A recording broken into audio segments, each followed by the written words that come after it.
ਮੈਂ ਲੈ ਕੇ ਹੀ ਨਹੀਂ ਗਈ, ਕਹਿੰਦੀ ਮੈਂ ਲੈ ਕੇ ਨਹੀਂ ਗਈ। ਬੀਤੇ ਦਿਨ ਲੁਧਿਆਣਾ ਦੇ ਵਿੱਚ ਅਜਿਹੀ ਸ਼ਰਮਨਾਕ ਘਟਨਾ ਵਾਪਰੀ ਜਿਸ ਨੂੰ ਸੁਣ ਕੇ ਸਭ ਦੇ ਹਿਰਦੇ ਵਲੂੰਦਰੇ ਗਏ। ਹਰ ਇੱਕ ਮਾਂ-ਬਾਪ ਆਪਣੇ ਬੱਚਿਆਂ ਨੂੰ ਬਹੁਤ ਹੀ ਪਿਆਰ ਦੇ ਨਾਲ ਪਾਲਦਾ ਹੈ, ਪਰ ਕੀ ਬੀਤਦਾ ਉਹਨਾਂ ਮਾਂ-ਬਾਪ 'ਤੇ ਜਦੋਂ ਛੋਟੇ-ਛੋਟੇ ਮਾਸੂਮ ਬੱਚਿਆਂ ਦੇ ਨਾਲ ਕੋਈ ਅਜਿਹੀ ਦੁਰਘਟਨਾ ਵਾਪਰੇ ਕਿ ਉਹ ਜਿਉਣ ਜੋਗੇ ਹੀ ਨਾ ਰਹਿਣ। ਇੱਕ ਗਵਾਂਢਣ ਦੇ ਵੱਲੋਂ ਹੀ 2.5 ਸਾਲਾ ਮਾਸੂਮ ਬੱਚੀ ਦੇ ਨਾਲ ਅਜਿਹਾ ਕਾਂਡ ਕੀਤਾ ਗਿਆ, ਜਿਸ ਤੋਂ ਬਾਅਦ ਹਰ ਕੋਈ ਸੋਚ ਰਿਹਾ ਹੈ ਕਿ ਆਖਿਰਕਾਰ ਇਹ ਕੀ ਭਾਣਾ ਵਾਪਰ ਗਿਆ।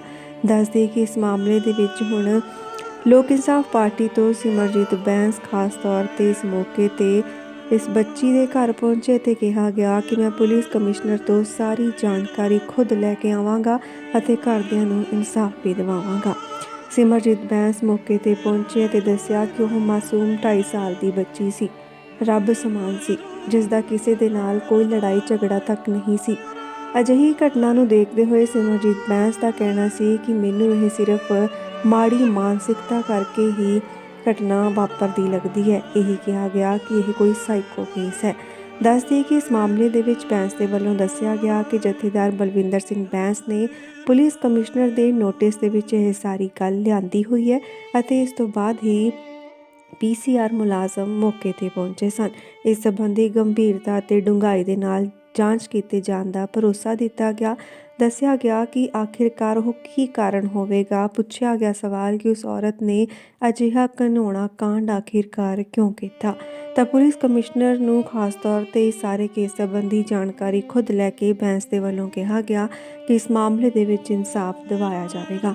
2.5 ਸਾਲ ਦੀ ਮਾਸੂਮ ਬੱਚੀ ਜਿਸ ਦਾ ਕੋਈ ਕਸੂਰ ਨਹੀਂ ਸੀ, ਉਸ ਨੂੰ ਤਸੀਹੇ ਦੇ ਕੇ ਮਾਰ ਦਿੱਤਾ ਗਿਆ।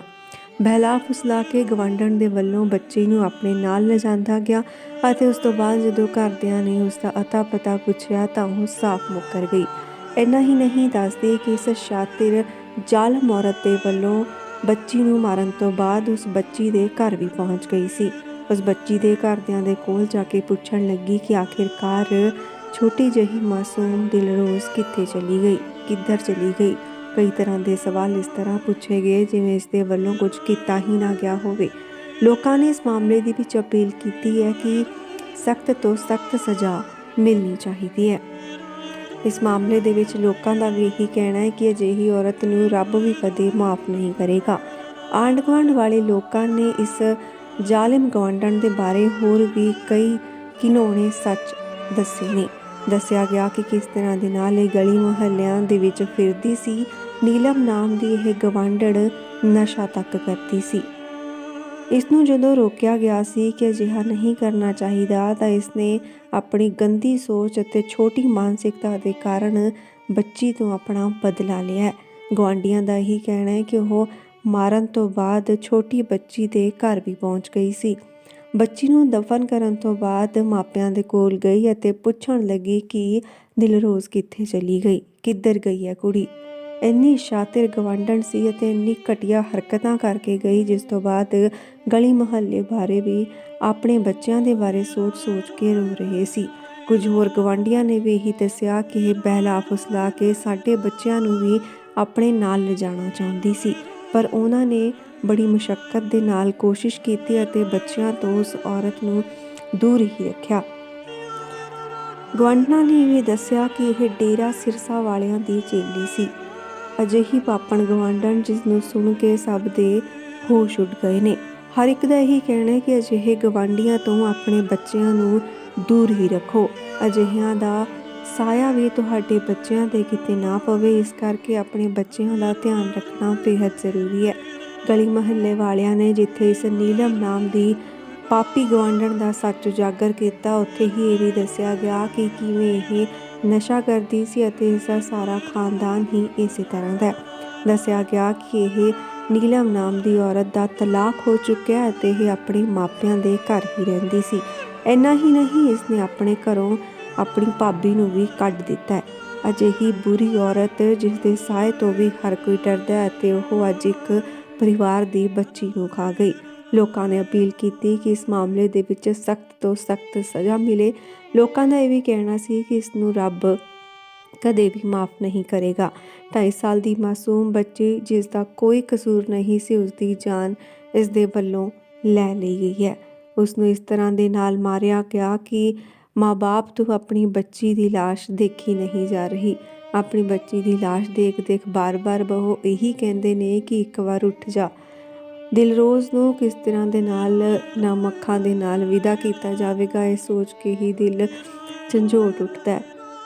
ਸਾਰਾ ਮਾਹੌਲ ਪੂਰੇ ਮੁਹੱਲੇ ਦਾ, ਰਿਸ਼ਤੇਦਾਰਾਂ ਦਾ ਇਹੀ ਹੁੰਦਾ ਹੈ ਕਿ ਕਿਸੇ ਵੀ ਤਰ੍ਹਾਂ ਦੇ ਨਾਲ ਉਸ ਬੱਚੀ ਦੇ ਮਾਪਿਆਂ ਨੂੰ ਹੁਣ ਇਨਸਾਫ ਮਿਲਣਾ ਚਾਹੀਦਾ ਹੈ। ਇਸ ਦੇ ਲਈ ਭਾਵੇਂ ਕੁਝ ਵੀ ਕਰਨਾ ਪਵੇ, ਬਹੁਤ ਸਾਰੇ ਲੋਕ, ਰਾਜਨੀਤਿਕ ਨੇਤਾ, ਲੀਡਰ ਕੁੜੀ ਦੇ ਘਰ ਪਹੁੰਚ ਰਹੇ ਨੇ ਅਤੇ ਦਿਲਾਸਾ ਦਿੱਤਾ ਜਾ ਰਿਹਾ ਹੈ ਕਿ ਜ਼ਰੂਰ ਹੀ ਤੁਹਾਨੂੰ ਇਨਸਾਫ ਦਿੱਤਾ ਜਾਵੇਗਾ। ਦੱਸ ਦਈਏ ਕਿ ਸਿਮਰਜੀਤ ਬੈਂਸ ਇਸ ਮੌਕੇ 'ਤੇ ਖਾਸ ਤੌਰ 'ਤੇ ਪਹੁੰਚੇ ਸਨ। ਲਗਾਤਾਰ ਇਸ ਮਾਮਲੇ 'ਤੇ ਪੁਲਿਸ ਵਾਲਿਆਂ ਦੀ ਵੀ ਨਜ਼ਰ ਬਣੀ ਹੋਈ ਹੈ, ਕਿਉਂਕਿ 2.5 ਸਾਲਾ ਦਿਲਰੋਜ਼ ਦੇ ਪਿਤਾ ਹਰਪ੍ਰੀਤ ਸਿੰਘ ਇੱਕ ਹੈੱਡ ਕਨਸਟੇਬਲ ਦੀ ਹੀ ਨੌਕਰੀ ਕਰਦੇ ਨੇ। ਜੇਕਰ ਇਹ ਸਾਰੀ ਘਟਨਾ CCTV ਕੈਮਰੇ ਦੇ ਵਿੱਚ ਕੈਦ ਨਾ ਹੁੰਦੀ ਤਾਂ ਹੋ ਸਕਦਾ ਕਦੇ ਬਾਹਰ ਹੀ ਨਾ ਆਉਂਦੀ, ਕਿਉਂਕਿ ਨੀਲਮ ਨਾਮ ਦੀ ਇਸ ਸ਼ਾਤਿਰ ਗਵਾਂਢਣ ਦੇ ਵੱਲੋਂ ਪਹਿਲਾਂ ਉਸ ਬੱਚੀ ਨੂੰ ਲਿਜਾਂਦਾ ਗਿਆ ਅਤੇ ਜਦੋਂ ਉਸ ਦੀ ਮਾਤਾ ਦੇ ਵੱਲੋਂ ਫੋਨ ਕੀਤਾ ਗਿਆ ਤਾਂ ਇਹੀ ਕਿਹਾ ਕਿ ਮੈਂ ਨਹੀਂ ਲੈ ਕੇ ਗਈ। ਇੰਨਾ ਹੀ ਨਹੀਂ, ਉਸ ਬੱਚੀ ਨੂੰ ਮਾਰਨ ਤੋਂ ਬਾਅਦ ਨੀਲਮ ਉਸ ਬੱਚੀ ਦੇ ਘਰ ਜਾਂਦੀ ਹੈ ਅਤੇ ਜਾਣ-ਬੁੱਝ ਕੇ ਘਰ ਪਰਿਵਾਰਕ ਮੈਂਬਰਾਂ ਦੇ ਨਾਲ ਮਿਕਸ ਹੋਣ ਦੀ ਕੋਸ਼ਿਸ਼ ਕਰਦੀ ਹੈ, ਕਈ ਤਰ੍ਹਾਂ ਦੇ ਸਵਾਲ ਕਰਦੀ ਹੈ, ਜਿਸ ਤਰ੍ਹਾਂ ਦੇ ਨਾਲ ਉਹ ਬਹੁਤ ਹੀ ਜ਼ਿਆਦਾ ਪਿਆਰ ਕਰਦੀ ਹੋਵੇ। ਪਰ ਜਦੋਂ ਸਾਰਾ ਸੱਚ ਸਾਹਮਣੇ ਆਇਆ, ਪੁਲਿਸ ਵਾਲਿਆਂ ਨੇ ਸਖਤੀ ਦੇ ਨਾਲ ਪੁੱਛਗਿੱਛ ਕੀਤੀ ਤਾਂ ਉਸ ਤੋਂ ਬਾਅਦ ਘਰਦਿਆਂ ਦੇ ਵੀ ਪੈਰਾਂ ਹੇਠੋਂ ਜ਼ਮੀਨ ਖਿਸਕ ਗਈ। ਸ਼ਿਮਲਾਪੁਰੀ ਪੁਲਿਸ ਦੇ ਧਿਆਨ ਦੇ ਵਿੱਚ ਇਹ ਸਾਰਾ ਮਾਮਲਾ ਲਿਆਂਦਾ ਗਿਆ। ਪੁੱਛਗਿੱਛ ਦੇ ਦੌਰਾਨ ਅਜਿਹੇ ਖੁਲਾਸੇ ਹੋਏ ਜਿਹਨੂੰ ਸੁਣ ਕੇ ਹਰ ਕੋਈ ਰੋਣ ਹੀ ਲੱਗ ਪਿਆ। ਦੱਸ ਦਈਏ ਕਿ ਸਲੇਮ ਡੱਬਰੀ ਖੇਤਾਂ ਦੇ ਵਿੱਚ ਉਸ ਬੱਚੀ ਦੀ ਲਾਸ਼ ਮਿਲੀ ਸੀ। ਸਲੇਮ ਡੱਬਰੀ ਖੇਤਾਂ ਦੇ ਵਿੱਚ ਹੀ ਦਬਾ ਕੇ ਇਹ ਗਵਾਂਢਣ ਔਰਤ ਵਾਪਸ ਆ ਗਈ ਸੀ। ਸਕੂਟਰੀ ਵੀ ਉੱਥੇ ਹੀ ਖੜੀ ਕਰਕੇ ਆਈ ਸੀ, ਪਰ ਪੁਲਿਸ ਵਾਲਿਆਂ ਦੀ ਸਖਤੀ ਅਤੇ ਪੁੱਛਗਿੱਛ ਕਰਨ ਤੋਂ ਬਾਅਦ ਹੀ ਸਾਰਾ ਸੱਚ ਉਜਾਗਰ ਹੋ ਸਕਿਆ। ਬੱਚੀ ਨੂੰ DMC ਹਸਪਤਾਲ ਦੇ ਵਿੱਚ ਲਿਜਾਂਦਾ ਗਿਆ ਸੀ ਭੱਜੀ ਪੁਲਿਸ ਦੇ ਵੱਲੋਂ, ਪਰ ਉਸ ਦੇ ਬਾਵਜੂਦ ਵੀ ਬੱਚੀ ਨੂੰ ਬਚਾਇਆ ਨਹੀਂ ਜਾ ਸਕਿਆ। ਡਾਕਟਰਾਂ ਦਾ ਇਹੀ ਕਹਿਣਾ ਸੀ ਕਿ ਇਹ ਬੱਚੀ ਹੁਣ ਇਸ ਦੁਨੀਆ ਦੇ ਵਿੱਚ ਨਹੀਂ ਰਹੀ ਹੈ। ਇਹ ਖਬਰ ਜਿਹੜਾ ਵੀ ਸੁਣ ਰਿਹਾ ਉਹ ਬਹੁਤ ਹੀ ਜ਼ਿਆਦਾ ਦੁਖੀ ਹੋ ਰਿਹਾ ਹੈ। ਅਜਿਹੀਆਂ ਘਟਨਾਵਾਂ ਸਮਾਜ ਦੇ ਵਿੱਚ ਨਾ ਵਾਪਰਨ, ਇਸ ਕਰਕੇ ਚਾਹੀਦਾ ਇਹੀ ਹੈ ਕਿ ਪੁਲਿਸ ਦੇ ਵੱਲੋਂ ਪੂਰੀ ਤਫਤੀਸ਼ ਕਰਨ ਤੋਂ ਬਾਅਦ ਕਾਨੂੰਨ ਇਸ ਨੂੰ ਸਖਤ ਤੋਂ ਸਖਤ ਸਜ਼ਾ ਦੇਵੇ, ਤਾਂ ਕਿ ਇਹ ਜਿਹੀ ਔਰਤਾਂ ਅਤੇ ਅਜਿਹੇ ਹੋਰ ਵਿਅਕਤੀਆਂ ਨੂੰ ਵੀ ਚੰਗੀ ਤਰ੍ਹਾਂ ਦੇ ਨਾਲ ਇੱਕ ਪਾਠ ਪੜ੍ਹਾਇਆ ਜਾ ਸਕੇ ਕਿ ਜੇਕਰ ਤੁਸੀਂ ਕਿਸੇ ਦੇ ਨਾਲ ਮਾੜਾ ਕਰੋਗੇ ਤਾਂ ਤੁਹਾਡੇ ਨਾਲ ਉਸ ਤੋਂ ਵੀ ਜ਼ਿਆਦਾ ਮਾੜਾ ਹੋਵੇਗਾ।